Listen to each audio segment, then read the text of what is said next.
3 रोपनीमा लगाउँदाखेरि लगभग 3 देखि 4 लाख इन्कम हुने रहेछ सर। 2 टनको हाराहारीमा चाहिँ उत्पादन हुने रहेछ 3 रोपनीमा। 3 रोपनीमा हजुर। झार नभएपछि मल त बोटमै लाग्ने हो हजुर।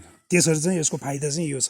ग्यास्ट्रिकको समस्या भए मान्छेहरूले चाहिँ खाँदाखेरि असर नगर्ने हैन। विदेशमा जतिकै चाहिँ खटेर काम गर्ने हो भने नेपालमा छ, सुन फल्छ।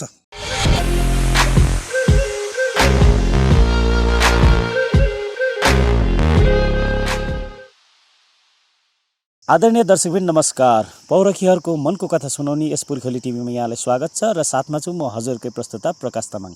सदाझै आज पनि हामी कृषि पेसा सम्बन्धी कृषक दाजुभाइ दिदीबहिनीहरूको मनको दुःख सुख यी पौरखी हातहरूको कथा व्यथा सुनाउने क्रममा आज म मकवानपुर जिल्ला थाहा नगरपालिका कुञ्चालमा छु र विगत लामो समयदेखि अकबरे खुर्सानी खेती गर्दै आउनुभएको हाम्रो सरसँग केही भलाकुसार गर्दैछु र त्योभन्दा अगाडि हाम्रो भिडियो यतिखेर हजुरहरू कुन ठाउँबाट कुन गाउँबाट स्वदेशबाट विदेशबाट यतिखेर हामीलाई हेर्दै हुनुहुन्छ कृपया कमेन्ट गरिदिनु होला, किनभनेदेखि हजुरहरूको एउटा कमेन्टले नै हामीलाई थप भिडियो बनाउनको लागि थप ऊर्जा प्राप्त हुनेछ भन्दै ढिला नगरिकन म कार्यक्रमलाई अगाडि बढाइहाल्छु। यहाँलाई स्वागत छ हजुर कार्यक्रममा। नमस्कार।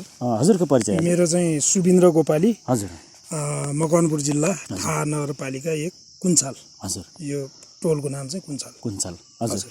यो अकबरे खुर्सानी कति एरियामा लाउनु भएको छ? मैले यसपालि चाहिँ 3 रोपनीमा अकबरे यो मल्चिङ प्रविधिबाट चाहिँ 3 रोपनीमा लगाएको छु। हजुर। तपाईँको यसबाट चाहिँ राम्रै इन्कम हुन्छ, अरू खेती भन्दा राम्रै छ भनौँ न। यो 3 रोपनी क्षेत्रफलमा लगभग कति जति फल्यो हजुर? लगभग मैले 1500 केजी चाहिँ अकबरे बेचिसकेका छौँ। अझ तपाईँको चाहिँ नि अहिले 200-300 किलो त अहिले पनि छ टिप्न। हजुर। भनेपछि लगभग 1700-1800 किलो। लगभग मेरो अनुमानमा अलिकति मिस्टेक हुनसक्छ। हजुर। तपाईँको चाहिँ नि 2 टन हजुर को हाराहारीमा चाहिँ उत्पादन हुने रहेछ 3 रोपनीमा। 3 रोपनीमा हजुर। जस्तो अलि मान्छेले अलिकति पुरानो तरिकाले नि गरिरहेका हुन्छन्, हजुरले यो अलि आधुनिक तरिकाले गर्नुभएको छ, यसको बारेमा पनि भन्नु। यो चाहिँ अलिकति तपाईँको यो झार उखाल्न यताउति होइन, अलिकति तपाईँको मल चाहिँ अब झारमा नलाग्ने भयो नि त यो प्रविधि गर्दाखेरि। झार उखाल्न नि सम्भव भएन 3 रोपनीमा धेरै लगाउँदाखेरि। यो चाहिँ तपाईँको मल पनि झार नभएपछि मल त बोटमै लाग्ने हो, त्यसरी चाहिँ यसको फाइदा चाहिँ यो छ। यो सुरुमा कसरी गर्नुपर्ने रहेछ ड्याङहरू बनाउनेदेखि लिएर सुरुदेखि नै अलिकति? पहिला चाहिँ तपाईँको हजुरको खनजोट गरेर गोठे मल राखेर होइन, यसलाई चाहिँ ड्याङ बनाएर अनि यो मल्चिङ ओछ्याएर त्यसबाट चाहिँ नि यो पालहरू बनाउने। अनि त्यसपछि चाहिँ फेरि पानी परेको बेला भए त सजिलो भइगयो, पानी नपरेको बेलामा पानी हाल्नुपर्छ। त्यति चाहिँ अलिकति गाह्रो भनेको त्यति छ, अरू गाह्रो छैन यसमा। यो यसको बिउहरू कसरी उत्पादन गर्ने? यो पुरानै बिउबाट हजुरहरूले गर्नु? पुरानै बिउ हो सर, यो यसबाटै छान्ने हो। हजुर। यो राम्रो राम्रो दानाहरूलाई आफैले छानेर आफैले उत्पादन गर्ने हो। बिउ कहाँ निर्राख्नु? यो चाहिँ एकदम तपाईँको फाइदा चाहिँ के भन्दाखेरि एकदम लगानी भनेको यसमा हजुरको चाहिँ यही मल्चिङ मात्रै हो, अरू सबै लगानी आफ्नै मेहनत हो। यसमा त्यति खर्चिलो छैन कि। औषधिको हिसाबमा नि तपाईँको विषादी चाहिँ एकदम कम मात्रामा, अरू तपाईँको गोलभेडा काउलीहरूमा भन्दा भेडे खुर्सानीमा भन्दा विषादीको प्रयोग पनि कमै हुन्छ यसमा। अनि हजुरको चाहिँ यो ग्यास्ट्रिकको लागि होइन, ग्यास्ट्रिकको समस्या भए मान्छेहरूले चाहिँ खाँदाखेरि असर नगर्ने होइन।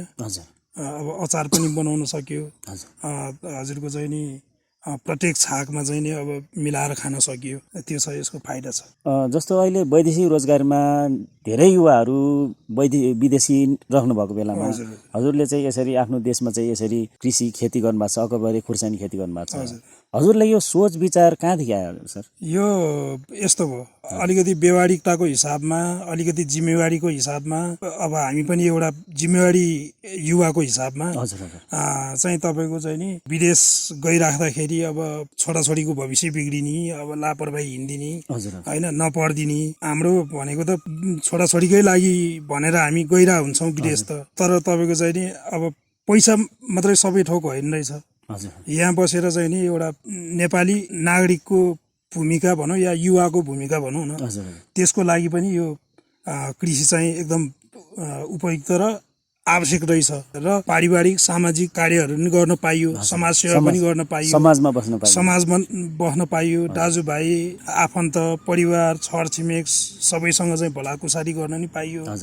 त्यो प्लस यसले चाहिँ विदेश जान नपर्ने चाहिँ मैले देखेँ। यसको चाहिँ उपयुक्त आवश्यकता चाहिँ त्यसरी ठाने मैले। यो हजुरले यसरी जस्तो अन्दाजमा 2 टन जति अकबरे खुर्सानी निक्लिँदाखेरि कति जति आम्दानी हुँदो रहेछ, कति खर्च हुँदो रहेछ? तपाईँको यो 3 रोपनीमा लगाउँदाखेरि लगभग 3 देखि 4 लाख इन्कम हुने रहेछ सर। अनि हाम्रो त यो बाहेक अरू तपाईँको आलु खेती छ, अरू मैले लगभग मुला पनि बेचेँ। यसपालि चाहिँ अलिकति भाउले गर्दाखेरि उ भएन।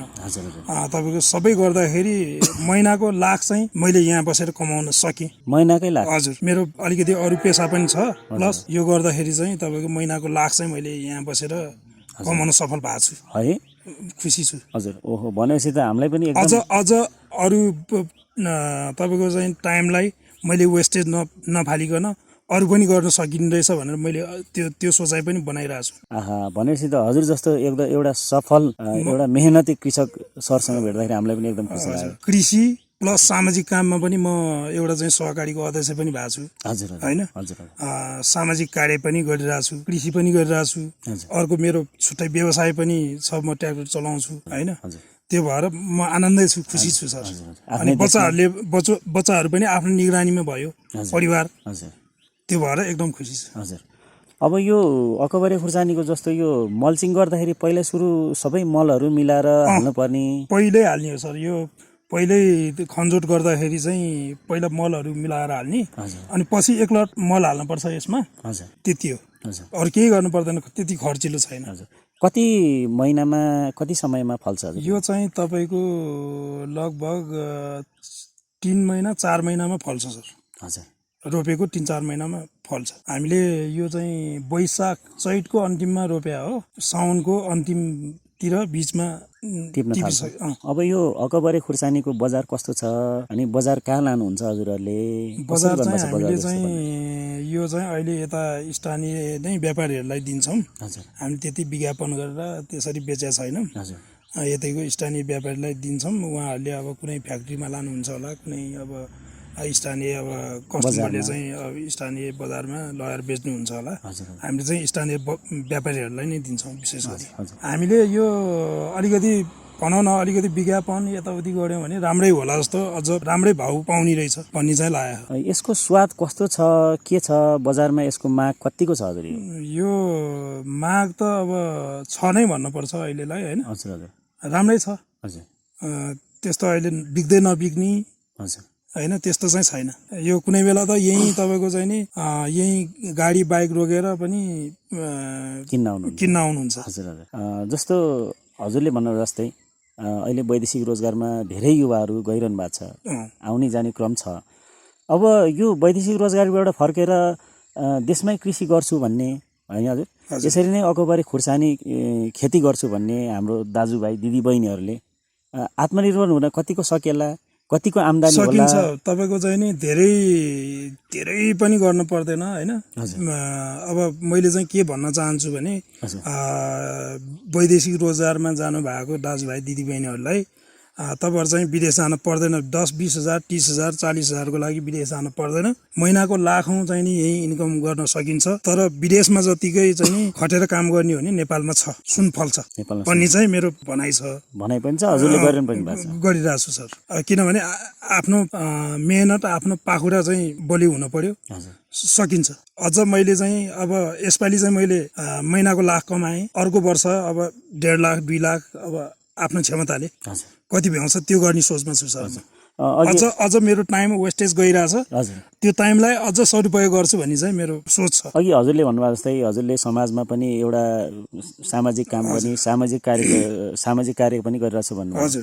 जस्तो हजुरले यता अरू अन्त पनि हजुरले यसरी नै कृषि गर्ने एउटा प्रेरणा पनि दिइरहनु भएको, एउटा शिक्षा पनि दिइरहनु भएको छ, के छ हजुर?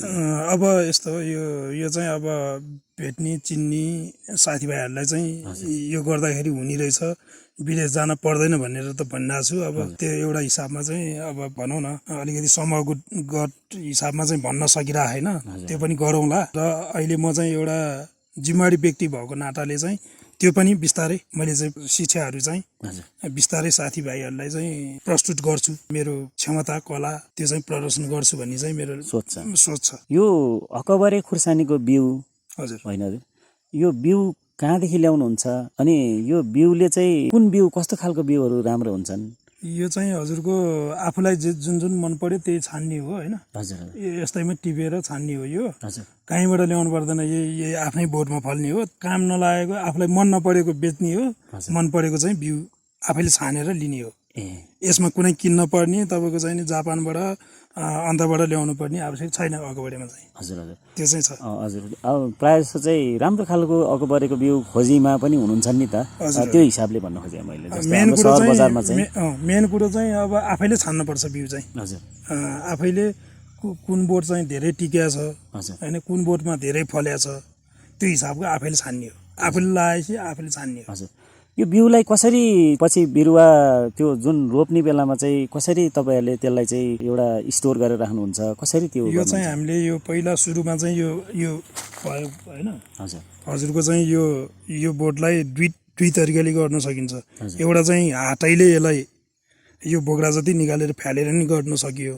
एउटा चाहिँ यो यति आदि काटेर चाहिँ यो बिउ मात्रै गर्दाखेरि चाहिँ तपाईँको ढुसी नपर्ने होइन, स्पष्ट उम्रिने चाहिँ त्यसरी चाहिँ भइरहेछ।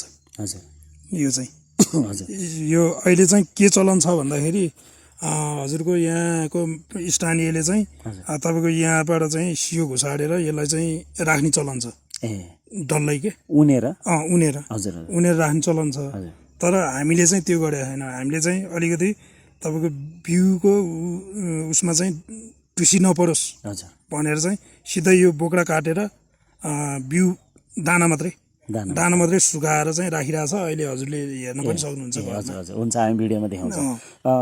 हस् त, हजुरलाई धेरै धेरै धन्यवाद। समय बिजीको व्यस्तताको बावजुद पनि हजुरले समय दिनुभयो र हजुरको यसरी चाहिँ फार्ममा आएर चाहिँ नि एउटा भ्रमण गर्ने मौका दिनुभयो, त्यसको लागि धेरै धेरै धन्यवाद। धन्यवाद हजुरलाई पनि मलाई 2 शब्द बोल्ने चाहिँ मौका दिनुभयो। हजुर तपाईँको च्यानललाई पनि धन्यवाद दिन चाहन्छु र सम्पूर्ण दर्शक श्रोताहरूलाई चाहिँ सेयर कमेन्ट गरिदिनु भन्ने चाहिँ मेरो अनुरोध। हस् धन्यवाद। खेती गरौँ सबै हुन्छौँ हामी खुसी त झन् सधैँ छ हामीलाई स्वर्ग, किन जान्छौ विदेशमा यही छ हामीलाई स्वर्ग, आफ्नो परिवारलाई नबनाऊ है नर्ग।